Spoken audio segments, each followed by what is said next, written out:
Hello, everybody. Do you have faith over fear when it comes to these markets? For myself and many others, we have weathered the storms of crypto winter. And if anything, not just once, but a few times.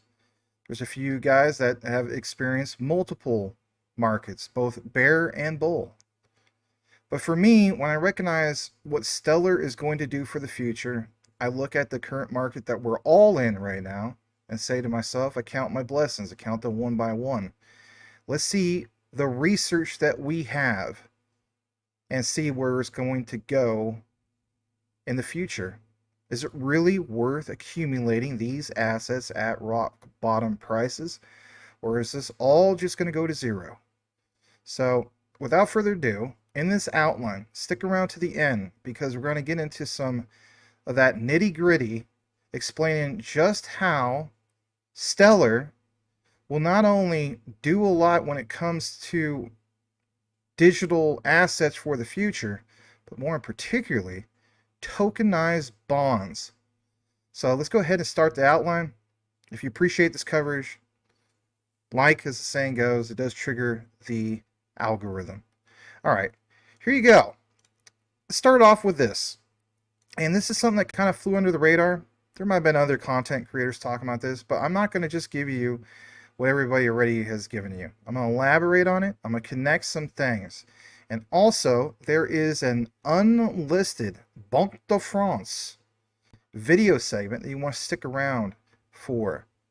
That is very crucial when it comes to understanding where this is really going to go, especially when it comes to tokenized bonds and Stellar. That should catch your attention. Let's go ahead and full screen this for a bit.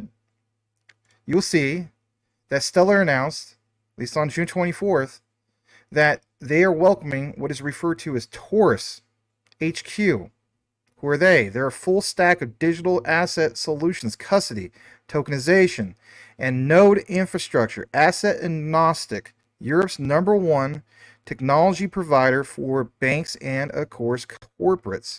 They feel as though that this collaboration powers real-world asset tokenization, and this partnership is another big leap toward mass adoption.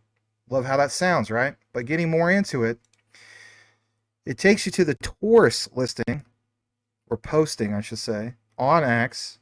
They have digital asset custody, they have issuance platforms, and they're available now, of course, with Stellar. And of course, here's a little bit of what they offer. Secure custody of any Stellar tokenized assets through Taurus Protect.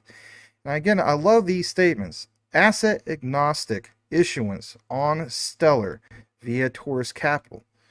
You know, capital markets ecosystems, we point this out, not just Stellar, Clearpool, and some of these other ones really are going to stand out when we finally get to the height of that bull market and so on, because that is utility in motion. Jumping over to the Taurus listing, take a look into this for a second. So it mentions some key things here about issuance platforms, and more importantly is what you're going to see in regards to custody. Now, it's mentioned a few times, and it really caught my attention. So number one, on June 24th, not that long ago, they made these announcements. And more in particular, it's about how Stellar Network is open sourced and how they recognize it, especially when it comes to leading the charge for asset tokenization. They state that this integration will cover the custody of any Stellar tokenized assets through Taurus Protect, as well as asset agnostic issuance, of course, through Taurus Capital. What is it basically going to do? It's going to enable banks and issuers to issue and process any tokenized asset via the Stellar network. How about this? Banks and issuers can fully customize and automate payment flows through programmable wallet behavior combined with banking grade access controls. Now, there's of course this whole thing of, is there a CBDC connection? And the answer is yes. But this statement from Jürgen Hofbauer, who is the head of global strategic partnerships at Taurus, stated, quote, Integration with Stellar seamlessly aligns with Taurus's strategic growth, as the blockchain has been optimized for what? Asset tokenization. You know, Larry Fink pointed out a lot of this over the course of, at least a year or so now. He mentioned some of the things about tokenized equity, tokenized debt, tokenized funds, tokenized deposits, especially that. But what about Stellar's connection? Well, Stellar's already proven itself, as we know. They're teamed up with Franklin Templeton, Wisdom Tree, Circle, and so on for real-world asset tokenization.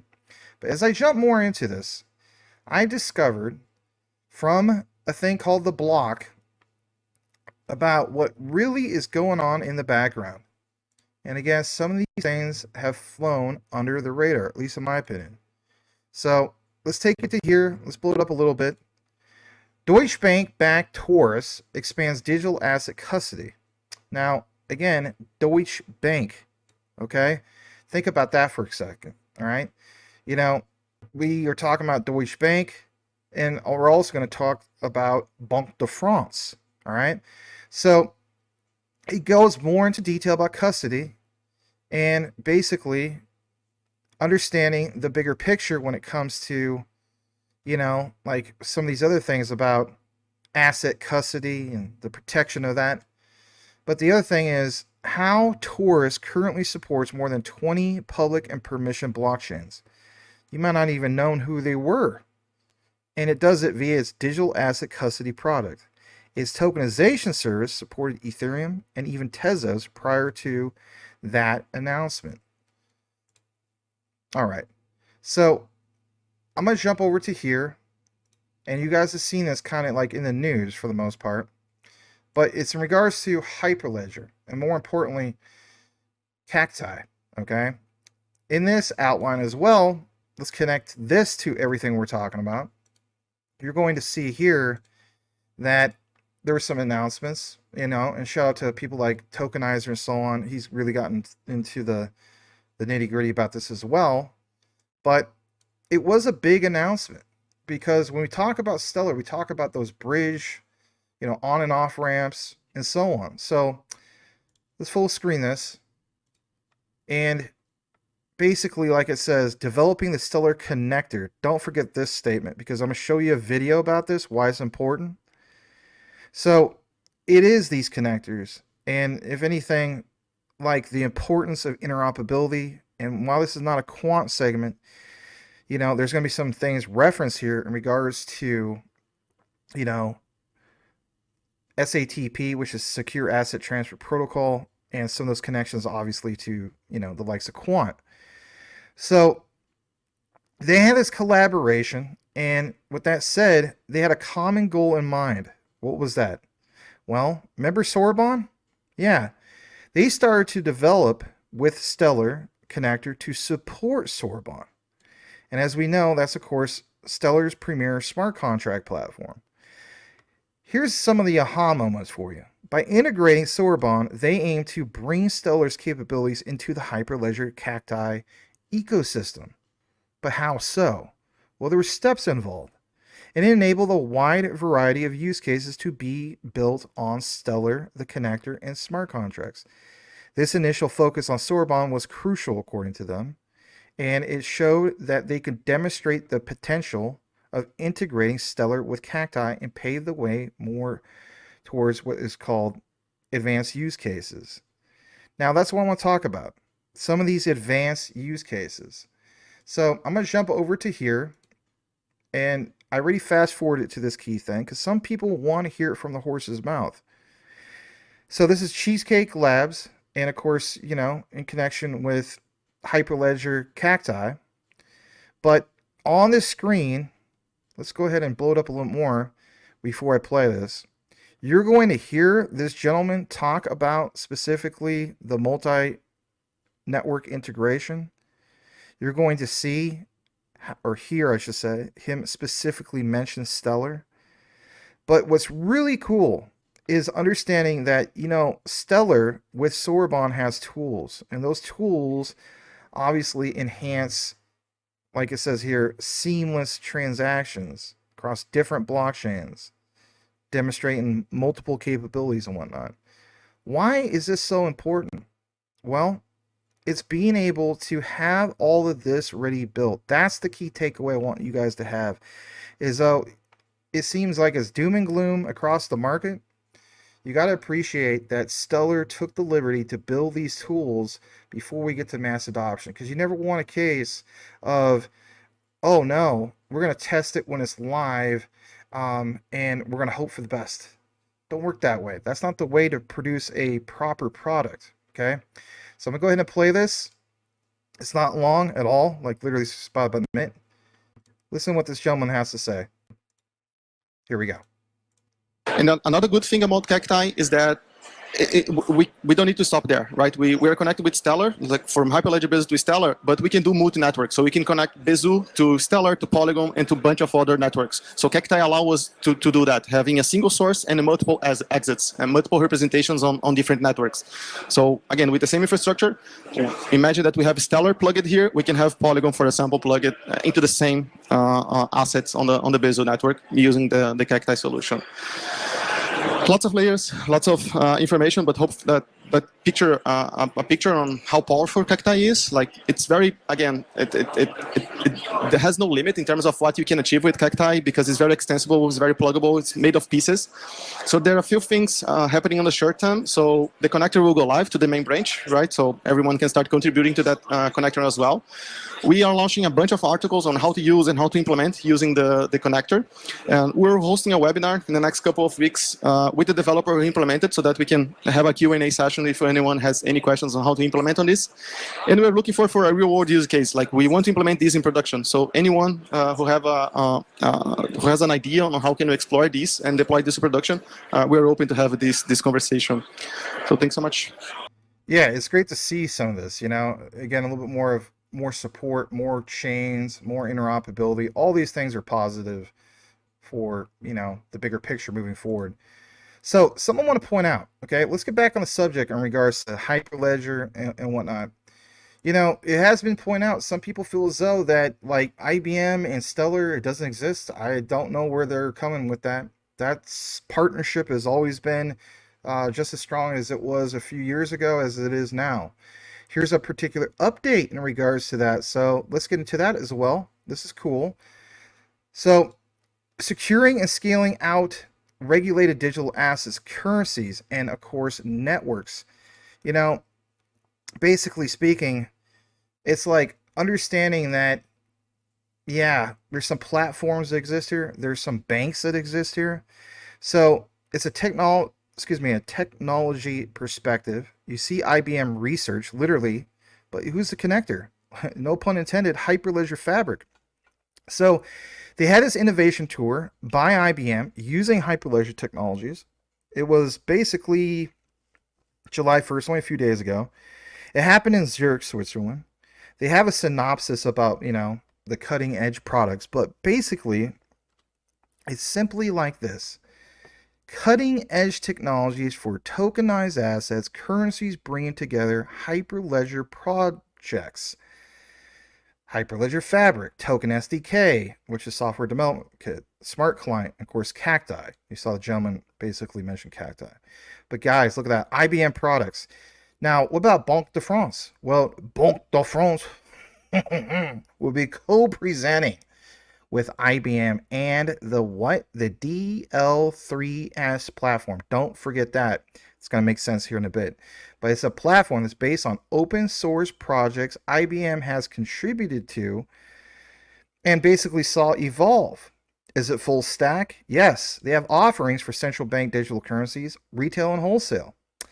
Remember how we talked about that Banque de France is basically the oversight committee for the BIS? Yeah, so tokenized deposits, securities, and they have all sorts of solutions in regards to all this, right?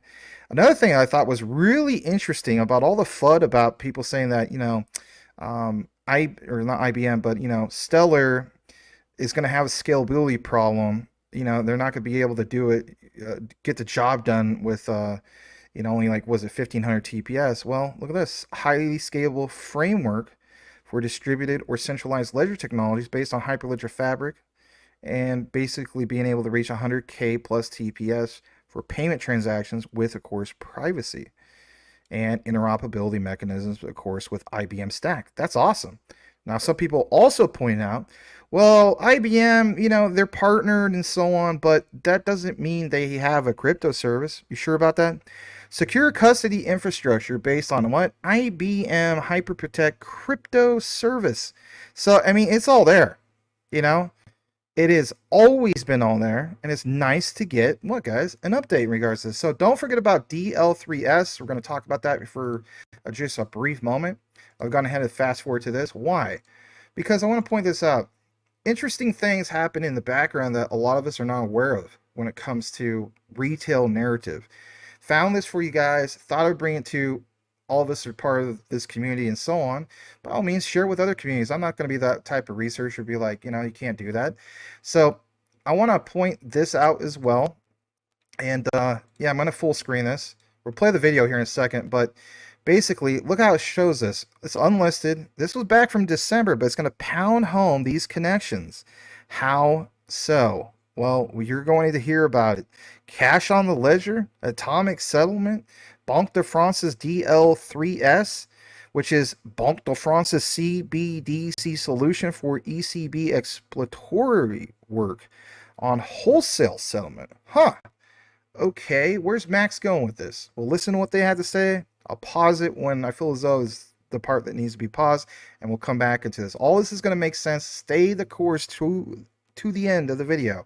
You'll be glad that you did, especially if you hold Stellar XLM. Here we go. The full DLT interoperability solution allows the settlement across DL3S for the Euro tokens and the market DLT for the asset tokens, relying on a settlement automated mechanism such as the HTLC protocol. It provides the main following functionalities. Number 1, the management of dedicated cash wallets. Number 2, the minting of exploratory cash tokens at the start of day to bring the liquidity from CLM or T2 to DL3S. Number 3, the execution of a DVP with the payment of the cash leg under an atomic settlement initiated by the market DLT platform.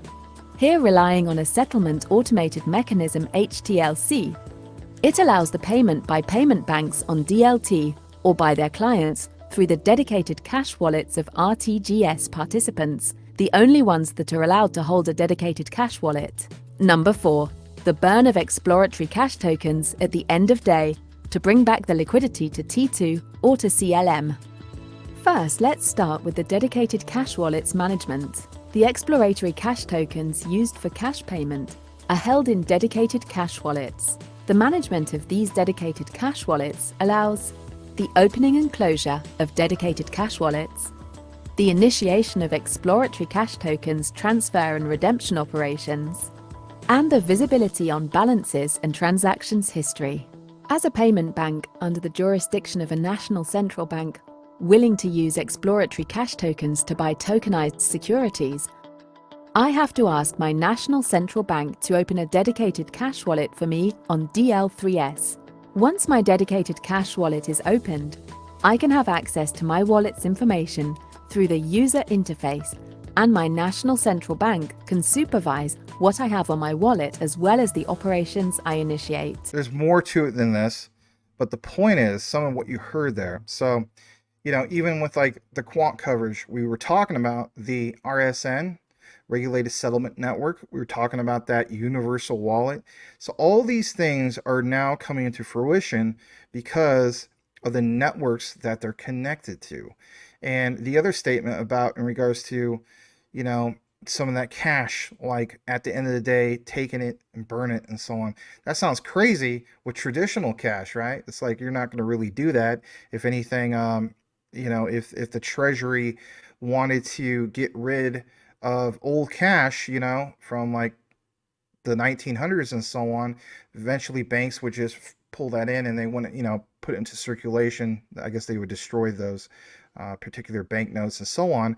But again, since we have a problem, especially in the United States, when it comes to that endless money printing, think about this. You literally have what? You have a mechanism in place So that's interesting and definitely worth sharing with everybody. I can see why this is not publicly listed because, again, we're going to get into why some of that is. We're going to give you some particular dates about some of the testing phases for all this and so on. So I want to jump over now to this. And basically, here is a little bit about a call to action or expression. I explained some of this in regards to what Gilbert Verdian mentioned for quant, a final warning. Again, think about it. Quant's connections to the BIS, okay? And especially when it comes to Project Rosalind and so on. But most importantly is understanding that, you know, you have some of these other central banks, right? Where basically, excuse me, they have a call to expression of interest. So again, action reaction. Gilbert's call, final warning, if you want to call it, saying, hey, you need to, you know, get off the pot, come do something because your time's running out. And then that incentivized some of the other central banks to kind of get on board and whatnot and recognize, well, how are we going to go about this? Do we have one last testing phase? I think that's the answer, basically. So I'm going to go ahead and full screen this as well. And I'm not going to elaborate too much, but this is a little bit in reference to that video that was unlisted, okay? Of course, it's from European Central Bank instead of Banque de France, but look at this. Call for expression of interest exploring new technologies, guys. Think about that. For wholesale central bank money settlement. All right. Eurosystem invites financial market stakeholders to express their format interest in taking part in planned exploration of new technologies. Again, new technologies. Now there's a timeline here, and we have referenced, you know, T2 target system in the past, but the ones that are interested in participating in these trials and experiments are going to be between May, which already happened, and of course November of this year. Think about that for a second. Says that they are invited to respond to the relevant national central banks by, you know, some of these timelines. I think this one's a typo, because, you know, that would make more sense to be 2025. But this timeline is what you want to pay attention to. May 2024 and November of 2024. We're not even there yet, okay? It says those wishing to join these trials or experiments between July, which we're into, and of course November 2024 should respond, of course, back in April. So this call of interest, what is it? Well, it describes a timeline, you guys, and the use cases, processes, requirements for taking part in this work, as well as providing information on how to register. And look what it says about interoperability. They have a detailed description of 3 interoperability solutions. So we already talked a lot about this in regards to, you know, what quant brings to the table for it, brings to the table, right? Excuse me. But, you know, we talked about the trigger solutions, which sounds interesting, you know, like before you have a flip of the switch, you know, it's like having your finger on the trigger to a sense, but very, very interesting, especially the part about June 1st, full DLT interoperability service description. Again, back to the whole thing with quant and what they did in London, and also recently in regards to Lisbon, Portugal with EBA Day 2024. You can always, you know, listen to some of those deep dives in regards to that. So I want to talk about this real quick in regards to my notes, and then we'll show you a wonderful outline interview with lovely Danelle Dixon, right, of Stellar here in a bit. But it's going to pound home everything. Everything's going to come full circle. Why did I share the whole thing about Taurus, custody, and whatnot? Why did I talk about tokenized bonds? It's all going to come together. So one thing I want to get into, this news about Eurosystem. Hear me out. What does it basically mean in regards to like the whole thing with Stellar? Well, don't you guys like the idea of hearing something about, you know, potential adoption or mass adoption as referenced at the very beginning of that one? Of course. A lot of fear going on right now, right? Mass adoption just seems like, man, I don't know. Well, if the Eurosystem trials using distributed ledger technology in itself for the central bank money settlement is basically successful, it could pave the way for Stellar or similar platforms to be used in real-world financial settlements. So it's not only a win for Stellar, it's a win, as the saying goes, for all of us. This would be major for a win for Stellar. And especially when it comes to adoption and, of course, their credibility. While this is the testing grounds for it, and some of you guys don't want to hear any more about testing grounds, and I get that, but for Stellar specifically, the trials will provide valuable insights into how Stellar or similar platforms can be adapted, integrated, of course, with existing what? Financial infrastructures. All right. Will that create basically increased interest abroad and maybe here domestically? Answer is yes. How so, Max? Well, news of central banks exploring DLT in itself could very well attract more financial institutions to consider Stellar for what? Their own internal processes. Didn't we also just show you the example from Hyperledger Cacti? What did he say right when I fast forwarded to that part? Yeah, we're Stellar. Boom, right there, right? And you're going to hear more and more about other particular organizations also coming forward and saying that. Why? Because Stellar has already proven themselves. They already crossed their I's, dot their T's. You can appreciate that. A lot of people who don't appreciate it do what? Price don't move much. I don't see much price. One of the worst assets I've invested in. Worst performer. Okay, I get it. And that is true, on the short end, right? I get that. But if you understand the bigger picture for Stellar, you'll understand that, wow, this could be absolutely life-changing generational wealth. They're totally part of that mix, and they're consistently at number 2 on my top 5 for multiple reasons. Let's get into a little bit more of why I have some of those reasons. So while this is all interesting, we need to note that the trials are currently focused, of course, on wholesale transactions and not everyday consumer transactions. Of course, with Stellar, that's what they kind of specialize in.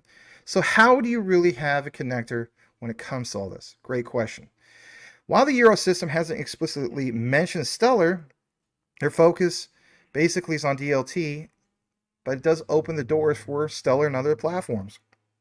So I want to now jump over to this, and this is Dixon. Gone ahead and fast forward. It is an interview from a little while ago, not super long ago. This was last October, but I didn't see anybody really sharing this. But most importantly, it's this key area. She is asked, when will crypto go mainstream? Because I know sometimes at the end of the day, for some of us, you need to hear stuff like this, right? So, when will it go mainstream? And the other thing she's going to point out basically is this other statement, how to make it go mainstream. And then she's asked some real quick questions. So I'm going to play a decent amount of this. It's going to be about roughly, I'm going to say about 7 minutes, give or take. If you're into Stellar, I think you'll appreciate this. It's always nice to hear from Danelle and different perspectives, and especially something that might have never been shared before on, all these other platforms of content creators and researchers that you follow. This is from Paris FinTech. It's a forum. This gentleman did a really good job in regards to interviewing Danelle. This is not something that, in my opinion, is dismissible, because he asks her some questions that we're all wondering about. Okay, so I'm just going to let it speak for itself. Thanks for being here. Smash that like if you haven't done so. Dixon, how do we get to mass adoption? Here we go.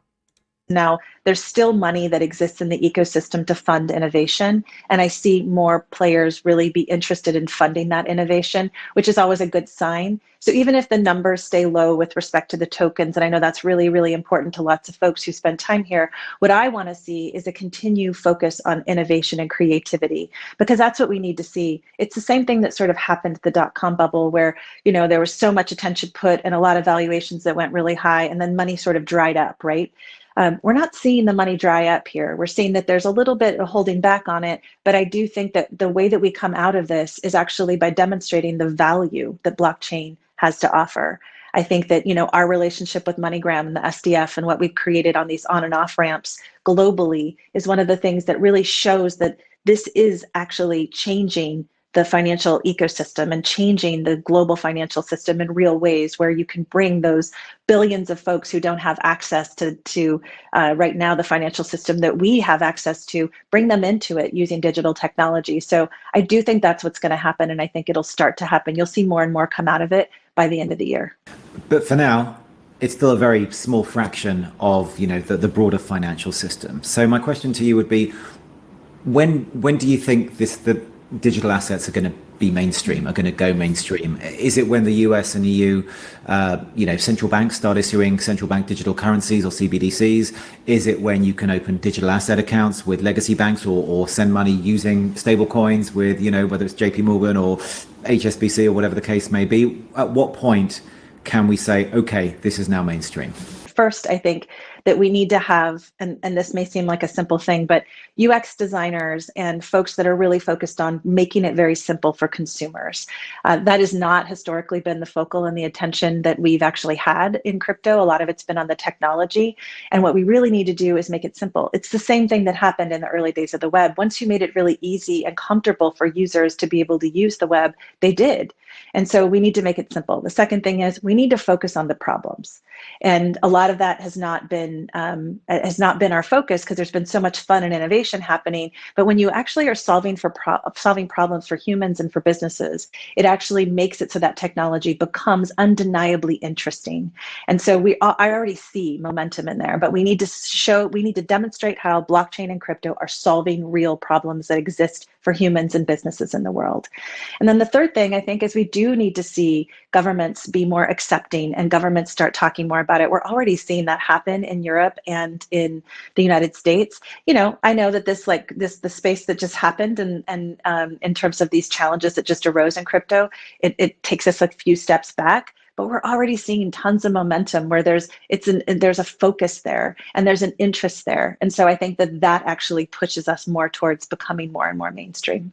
Okay, just briefly, if you can, because I want to move on to the final section, Danelle. So we've heard, for example, President Biden signing an executive order calling on the government to examine the risks and benefits of cryptocurrencies, and perhaps there could be more, there's more talk about other kind of regulations there. What's the best and worst thing governments and regulators could do right now to support or torpedo, the digital asset market, or this kind of digital asset revolution?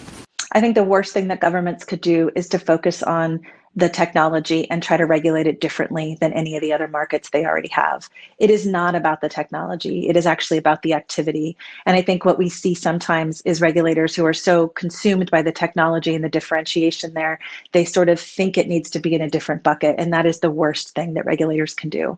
I think the best thing regulators can do is to take a step back and learn a bit more about it and then focus on the activity and the value. And I think we're seeing a lot of that, frankly. Okay, lovely. Thank you for the concise answer, because it's time now for our round of rapid fire questions. Are you ready? I'm ready.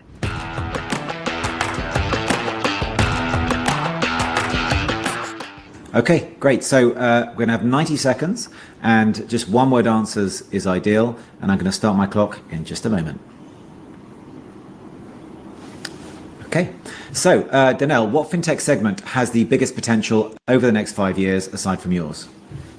DAOs. What is the biggest pain point in your everyday financial life that you would like to see resolved? Fees. Are we at the beginning, middle, or end of the fintech wave? Beginning. Do you have a metaverse strategy? No.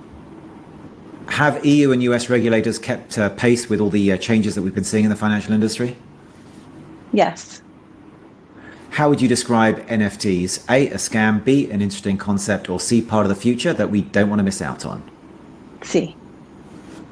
Have you ever invested in crypto yourself? Yes. Are physical points of sales part of the future of finance? Yes.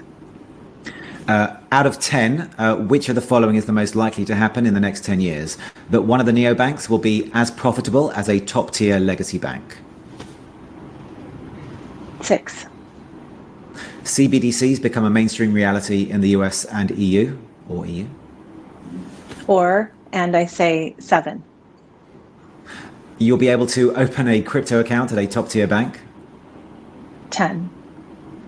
SWIFT will still be the main tool for transferring money around the world? 3. A new card or non-card based rival will emerge to challenge Visa, MasterCard and the like. 7. And finally, that we will see a top tier bank or insurer bought by a fintech. Absolutely. 10.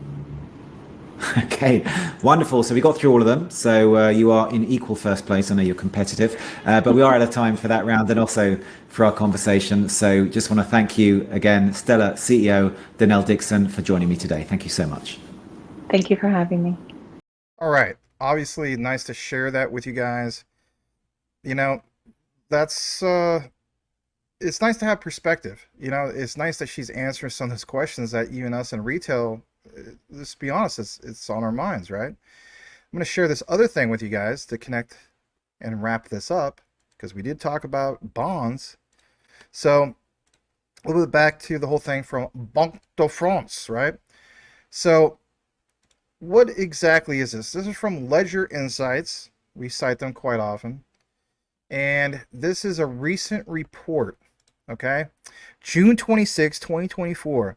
Banque de France shares details of EIB digital bond settlement using wholesale CBDC. Hopefully you have an idea of how this comes full circle, okay? Actually, no pun intended with circle, right? So we get more into this. There's Banque de France, and basically speaking, look what it says on the screen. Excuse me.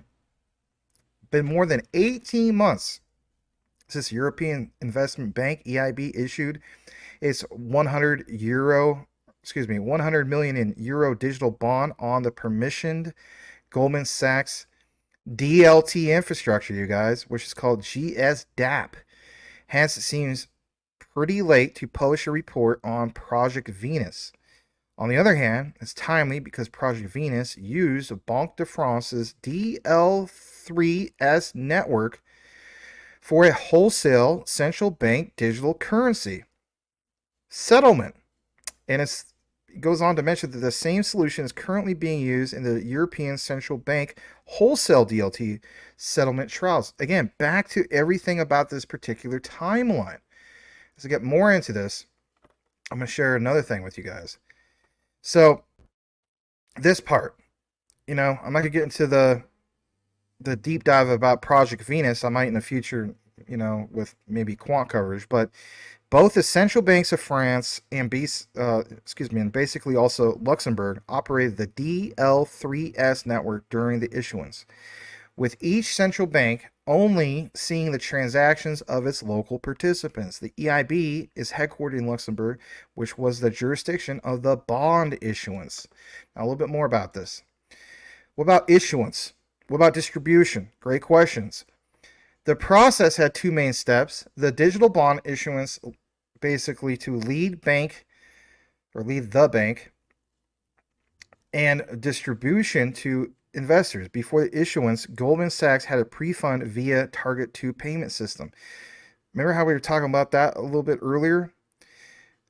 Look at this. CBDC to be minted into its wallet. What was it? Hyperledger was referencing a little bit about this, right? I think it was Cacti. Yeah, that's correct. The guy that was showing the screen demo. So see how this all comes together? Look at this. That was the money side of things. Again, back to the whole reference from the unlisted video from what? Banque de France. All right. Regards to GSDAP, because we did talk about Goldman Sachs for a bit. So their particular blockchain, it states that the bond token was transferred from the issuer's EIB account to the lead bank, Goldman Sachs account. The payment and the bond token transfer were simultaneous using what is referred to as HTLC. Now, going further down into this, if you're wondering, like, how do we really tie in some of the things of those examples about the wallet and so on? Well, there's distribution. It's stated that the investors had to transfer money ahead of time to the paying banks, and the paying banks requested the minting of CBDC on the morning of the transaction. The paying banks operated sub-wallets for each investor on the DL3S CBDC DLT. For the distribution, the cash, look at this, was transferred from the investor's sub-wallets to the lead bank's Goldman wallet. All right, back to the topic of bond tokens. Listen to this. Likewise, the bond tokens were transferred from the lead bank's account to the investor's custodian account. Boom. That was part of the beginning of the outline. So I hope you have an idea how this all comes together. That's why I do these deep dives. I get criticized about it, but it is what it is. I mean, I got to quit referencing that. But anyway, CBDC was subsequently burned with what? Settlement via Target 2. I mean, that's, man. All right, how about this whole thing about DLT, custodians, and even investor reach? Because that was at the beginning of the outline. Let's try to wrap it up in regards to everything, you know, making full sense. So regarding that, guys, the custodian aspect, the model used meant that Goldman's European subsidiary acted as a custodian for the digital bonds. Doesn't that seem very similar to what Stellar's doing? Absolutely. That meant that Goldman had to be appointed as sub-custodian for any investor, just like you saw with Taurus with what? With Stellar. However, setting up sub-custodian contracts between custodians takes time, so limited the number of investors that could access the bond. But what if you have a platform that's going to do issuance and tokenized deposits and tokenized bonds, and more in particular with smart contracts via Soar Bond and also on the Stellar platform? Do you not understand the bigger picture? And what do we see cited at the bottom? Banque de France, literally shown right here. Bonds, CBDCs, DL3S, and of course a bunch of others that we are very, very familiar with, such as Societe Generale, tokenization, wholesale CBDCs, and so on. So it's basically all there if anybody's willing to jump into it. All right. Here's the icing on the cake, and boy, is it ever the icing on the cake. Listen to this for a second. This will be a great thing to finally wrap up this deep dive tonight, or this morning, I should say. So, tokenized investment assets. I want you guys to think about this, and I'm going to blow this up as much as I can. All right, so let's go ahead and full screen this as well. This is straight from stellar.org. And it says tokenized investment assets. Stellar Network is a leader in the tokenized investment space, especially in what, guys? Tokenized U.S. Treasury space. Tokenizing securities on Stellar blockchain issuers can benefit from improved operational resilience and capital efficiency. Okay, well, back to the whole thing about bonds. How it will work? Well, tokenized investment assets include securities, commodities such as money market funds, look at that, guys, ETFs, bonds, gold, and more can all be issued on the Stellar network. Now, think about that for a second. That is absolutely massive.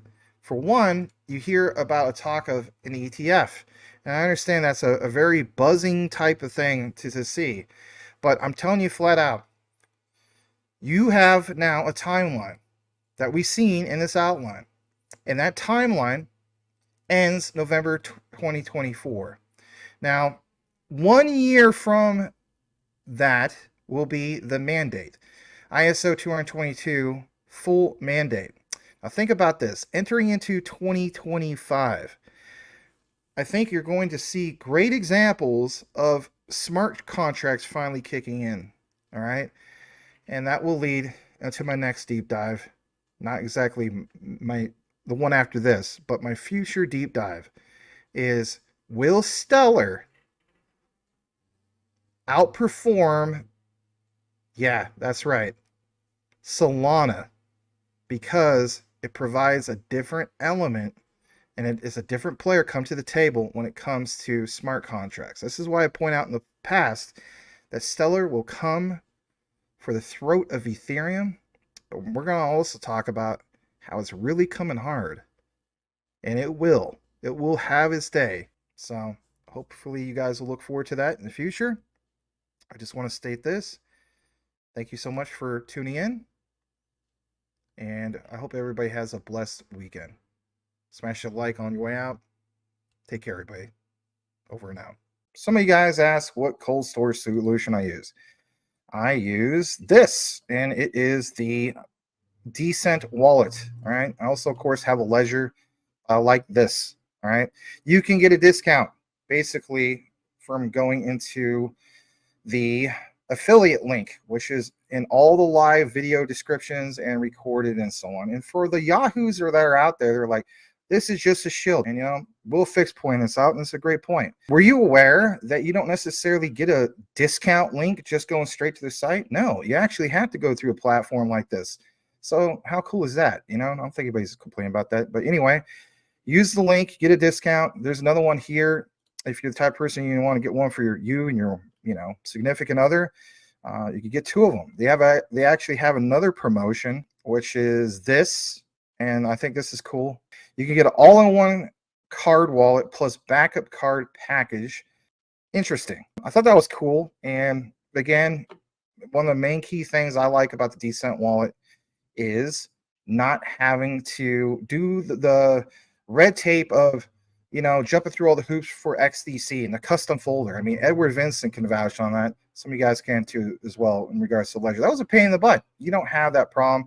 You literally open up your phone, it's on your app, track everything that's going on, right? And, you know, saying goes, not your keys, not your crypto. You know the drill. Check it all out, though, if you wish to do so. It is truly the cold storage solution that I use for the most part. There's still some on Ledger that, you know, I kind of split it up on it and so on. So it is what it is. But if I have preference over one, I'm going with this one. A lot easier to use and so on.